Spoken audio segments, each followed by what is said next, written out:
Perdagangan internasional merupakan kegiatan jual beli barang dan jasa yang terjadi antara dua negara atau lebih dengan tujuan keuntungan. Perdagangan internasional tidak lepas dari kegiatan jual beli barang dan jasa. Kegiatan menjual barang dan jasa dari dalam negeri ke luar negeri disebut ekspor. Dan negara yang mengekspor barang dan jasa disebut eksportir. Sedangkan kegiatan membeli barang dan jasa dari luar negeri ke dalam negeri disebut impor. Dan negara yang mengimpor barang dan jasa disebut importir.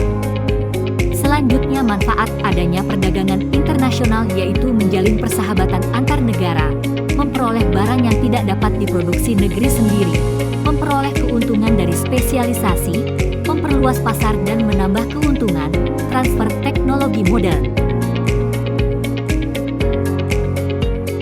Faktor pendorong perdagangan internasional, yang pertama kebutuhan negara dan masyarakat, kedua perbedaan sumber daya alam, ketiga meningkatkan pendapatan negara, keempat perluasan target pasar, dan yang terakhir perbedaan iklim.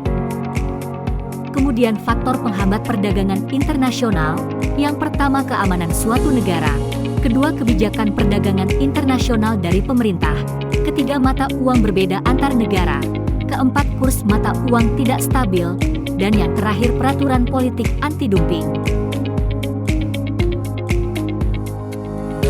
Teori perdagangan internasional adalah teori yang menjelaskan tentang arah dan komposisi terhadap perdagangan antar negara serta bagaimana efeknya tersebut terhadap perekonomian suatu negara. Ada beberapa teori di antaranya. Teori dari kaum merkantilisme. Merkantilisme adalah suatu sistem kebijakan ekonomi yang dianut di daratan Eropa sekitar abad ke-16 dan 17. Dipelopori oleh Colbert, Thomas Nguyen, Sir Josiah Child, dan lainnya.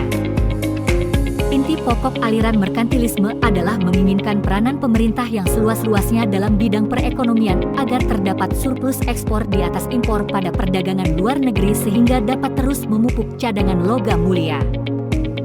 Yang kedua, teori dari kaum klasik. Teori klasik dikemukakan oleh Adam Smith dan David Ricardo. Teori dari kaum klasik yang pertama yaitu teori keunggulan mutlak yang dikemukakan oleh Adam Smith. Keunggulan mutlak merupakan keuntungan yang diperoleh suatu negara dari hasil melakukan spesialisasi. Keunggulan mutlak dalam produksi barang terjadi karena biaya yang diperlukan untuk menghasilkannya secara mutlak lebih murah dari negara lain. Teori dari kaum klasik yang kedua yaitu teori keunggulan komparatif, dikemukakan oleh David Ricardo. Keunggulan komparatif memiliki arti suatu negara mempunyai keunggulan yang lebih besar pada satu jenis barang dibandingkan dengan barang lainnya. Kebijakan perdagangan internasional, yang pertama tarif, kedua subsidi ekspor, ketiga kuota impor, keempat pengekangan ekspor sukarela, kelima persyaratan kandungan lokal, dan yang terakhir subsidi kredit ekspor. Kebijakan perdagangan internasional memiliki tujuan yaitu untuk melindungi kepentingan ekonomi nasional dari pengaruh buruk atau negatif dari situasi perdagangan internasional yang tidak baik, melindungi kepentingan industri di dalam negeri, melindungi lapangan kerja, menjaga keseimbangan BOP, menjaga tingkat pertumbuhan ekonomi yang cukup tinggi, menjaga stabilitas nilai tukar. Dalam perdagangan internasional, neraca perdagangan memiliki kegunaan yang penting yaitu untuk mencatat secara khusus aktivitas ekspor dan impor barang dagangan atau komoditas serta selisih nilai antara ekspor dan impor barang tersebut.